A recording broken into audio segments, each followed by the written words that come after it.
só investiria em Klabin se tivesse mais algum dado secreto aqui que alguém nunca me falou. E eu vou te mostrar aqui mais um dado, entre aspas, secreto, né? Que é o repasse da inflação. As empresas, elas repassam, ó, vou escrever aqui para ficar bem bonitinho para você printar aí depois, ó. Repassam o IPCA. Como assim, Léo? As empresas repassam o IPCA. Se eu sou uma empresa que vende creminho, né? Creminho de mão. Eu sempre tenho um creminho aqui na minha mesa, porque quando você usa luva de látex, pô, o negócio acaba com sua mão, fica tudo descascado, e aí você tem que passar o creme aqui que eu fico com agonia na mão. Então, a empresa de creminho tá lá, ela precisa aqui do plástico para produzir, né? Precisa aqui dos produtos para produzir o creme. Vamos supor que a inflação bateu em todos os produtos aqui dessa empresa, e aí agora, este produto aqui que ela conseguia vender a 15 reais, presta atenção, ela vendia a 15 reais e tinha um custo de produção de 10 reais, ou seja, ela tinha 5 reais de lucro, certo? Só que aí bateu a inflação aqui na embalagem, agora a embalagem tá 2 reais mais caro, bateu a inflação aqui em todos os produtos, tô vendo aqui, ó, sem testes em animais, produtos com refil, produto vegano, blá, blá, blá, blá, blá. Vamos supor que o custo saiu de 10 e foi para 14 reais. Então perceba, antes ela lucrava 5 reais por cada creminho que ela vendia, só que agora ela vai lucrar só um. Antes o custo era 10, ela vendia 15, agora o custo tá 14, porque a inflação bateu, subiu 40% aqui nesse exemplo hipotético, 40% de inflação. Agora ela lucra só R$1. O que você acha que essa empresa de creminho vai fazer? O que você acha que ela vai fazer? Ela vai continuar vendendo a 15? Não vai, meu parceiro. Ela vai continuar tendo o mesmo lucro, tendo pelo menos 5 reais de lucro. Então agora ela vai chegar pra você, a gente precisou subir o preço aqui, agora não vamos vender mais a 15, vamos ter que vender a 19, porque a inflação bateu. Isso aí acontece na sua cidade, quando você vai comprar uma pizza, quando você vai cortar o seu cabelo, o seu cabeleireiro lá, o seu barbeiro, quando você chegou, em algum momento ele falou, pô, nós vamos ter que dar um ajuste aí agora no corte de cabelo, porque a inflação bateu, então eu tenho que repassar a inflação aí pra você, que senão eu não consigo sobreviver, né? E sempre vai ser assim. Os produtos, os serviços, eles repassam a inflação para o consumidor. Quem paga a inflação? O consumidor. E ainda existe uma teoria econômica onde as empresas, principalmente de produtos e serviços que são extremamente úteis, né, e necessários de utilidade pública mesmo, eles repassam ainda mais do que a inflação como uma oportunidade de subir ainda mais o seu lucro. Então, ao invés de vender agora a 19 reais para continuar tendo 5 reais de lucro, ela sobe para 20, coloca a culpa na inflação e agora tá lucrando 6. Então, as empresas, opa, fiquei nervoso aqui. As empresas, elas repassam a inflação. Então, isso aqui, esse rendimento aqui, é você ter a segurança de que se acontecer inflação, o rendimento vai subir, porque as empresas repassam a inflação. Vamos pegar a inflação média do Brasil, que é de 4%? Vamos pegar a inflação média. Não tô nem falando o que aconteceu agora no último ano, não tô nem falando o que aconteceu em 2022, tô falando da inflação média ali. O Banco Central prevê ali 3,5% ao ano, né? Mas normalmente tá uns 4%. Então vamos pegar 4%, olha só. A ação, ela se subir 4% aqui de inflação, ela vai corrigir isso aqui no rendimento. Então tá ok, vai continuar 5%. Só que e a renda fixa? O que vai acontecer? Isso aqui é um rendimento nominal. Rendimento nominal. Para virar um rendimento real, tem que tirar a inflação. Isso aqui tá rendendo 8,86, mas se eu tirar a inflação, cai para quanto? 4,86. Isso aqui porque eu nem estou considerando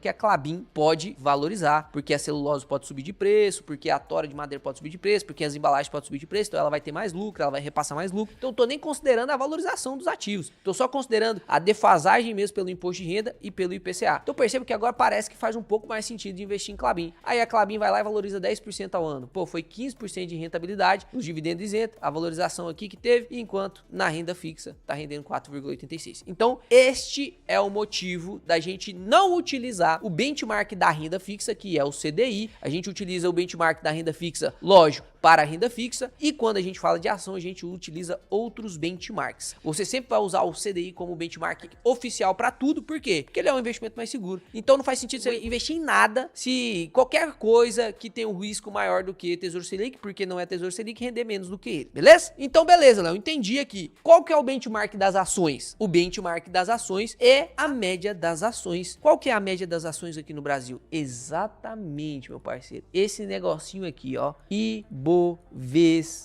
O que é o Ibovespa? É uma média, é um índice criado pela B3 para pegar todas as ações da bolsa, triar ela com alguns parâmetros e dizer, essa é a média da bolsa. Inclusive, o mercado financeiro, ele trata mal você usar o Ibovespa como benchmark. Por quê? Uma das regras para a composição do benchmark, inclusive vou deixar aqui, ó, é o índice de negociabilidade dos ativos. 80% de todas as empresas que estão na bolsa, existem pessoas que negociam muito mais uma empresa do que a outra. Uma empresa que é muito negociada, por exemplo, Banco do Brasil. Uma empresa que é pouco negociada, por exemplo, Pomo 4 é menos negociada do que a BBAS3. Então, o índice de negociabilidade é um dos critérios para a ação entrar no Ibovespa. Se negocia muito ela entra no Ibovespa. Se não negocia ela muito, não entra no Ibovespa. O que faz sentido. Só que, perceba, o que é mais negociado na bolsa são empresas que são tradeadas. Ou seja, traders que compram e vendem no mesmo dia. Isso não justifica para nós que somos buy and holders, né? Que compra para poder manter essa ação no longo prazo e lá na frente ganhar com dividendos. Porém, é o índice mais confiável que a gente tem, então a gente vai usar o Ibovespa como benchmark. Então, como que eu uso o Ibovespa como benchmark? Ó, vou esconder toda a nossa escrita, vou digitar aqui no Google, ó, Ibovespa, e você vai dar de cara aí com esse índice, que inclusive hoje caiu 0,73%. Isso significa que se a sua carteira caiu menos do que 73% hoje, a sua carteira está indo melhor do que a média, que é o Ibovespa. Se a sua carteira caiu mais do que o Ibovespa caiu 0,73% e a sua carteira caiu 3%,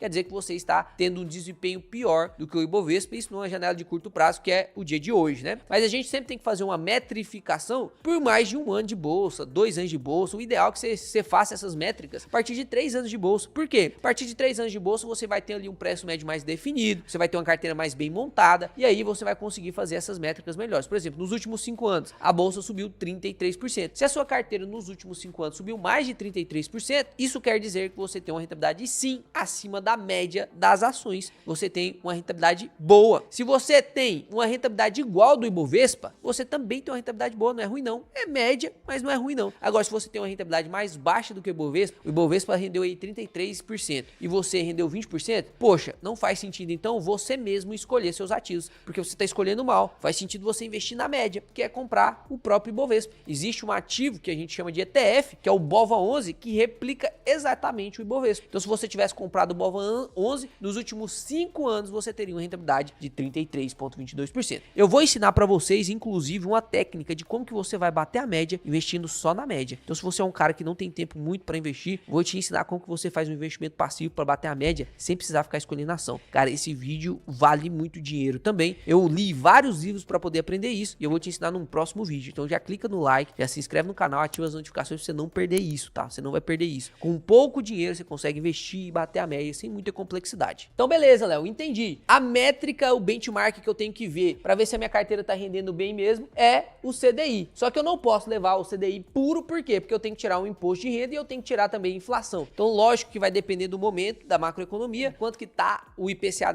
naquela época, só que normalmente vai ser mais ou menos aí em torno de 4, 5, 6 de rendimento real, né? Que é o juro real já descontado de imposto de renda. Logo, se eu for comparar as minhas ações, estiver rendendo mais do que isso, pô, bom demais, isso justifica eu ter ações na minha carteira, já que eu tô tendo um rendimento maior do que o CDI. Mas vou usar o CDI então para comparar se as minhas ações estão rendendo na média das ações? Não, aí eu vou usar o Ibovespa, que é a média das ações. Beleza, Léo, mas na minha carteira também tem fundos imobiliários. O que eu vou usar para ver se a minha rentabilidade está boa em fundos imobiliários? Exatamente. Dentro das ações a gente usa o índice das ações, dentro dos fundos imobiliários a gente usa o índice dos fundos imobiliários. Qual é o índice dos fundos imobiliários? É o famoso IFIX. Dentro da Bolsa de Valores tem mais de 400 fundos imobiliários, mas do mesmo jeito, a Bolsa de Valores, a B3, criou algumas métricas para poder definir quem são os fundos mais negociados, né? Alguns pré-requisitos para entrar nessa média, e temos hoje 72 fundos nessa média do IFIX. Então a gente vê como que os melhores 72 fundos da Bolsa performam. E aí a gente consegue ver isso aqui também, ó.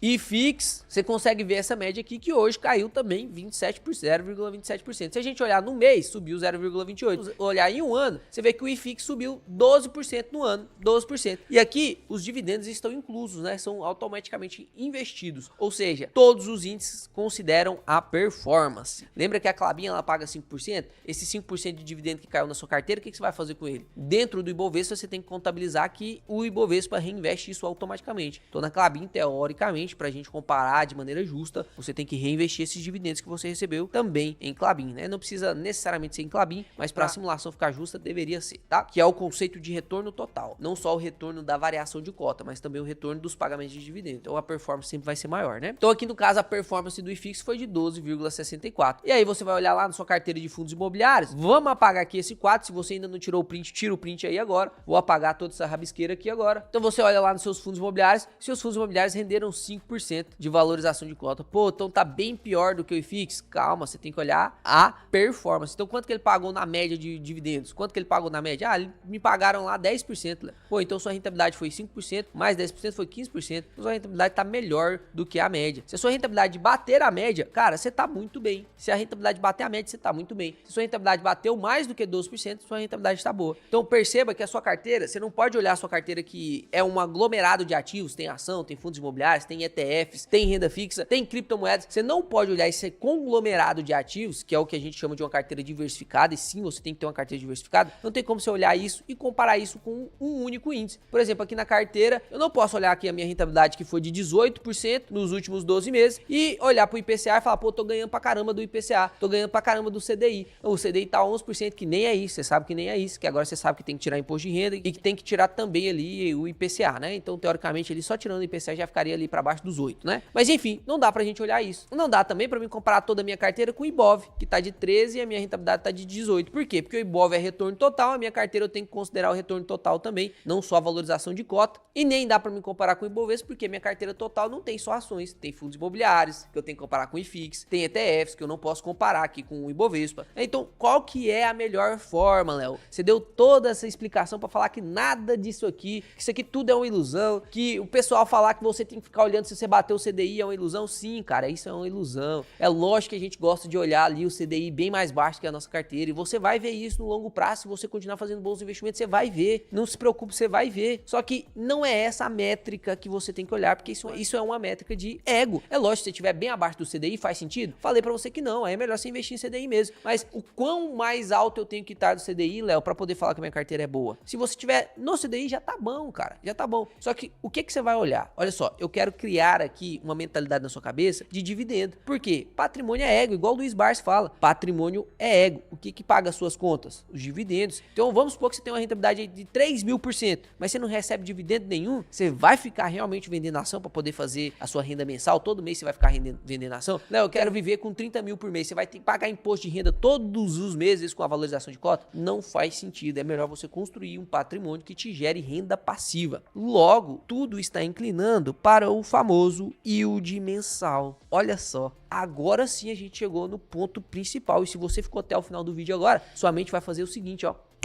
Inclusive, deixa nos comentários aí quem saiu do vídeo antes se lascou, porque agora quero que você vai aprender o mais importante. Você tem que contabilizar o quanto que a sua carteira está rendendo mensalmente. Exatamente. Se eu coloco 100 mil reais em ações, quanto que as ações me pagam mensalmente?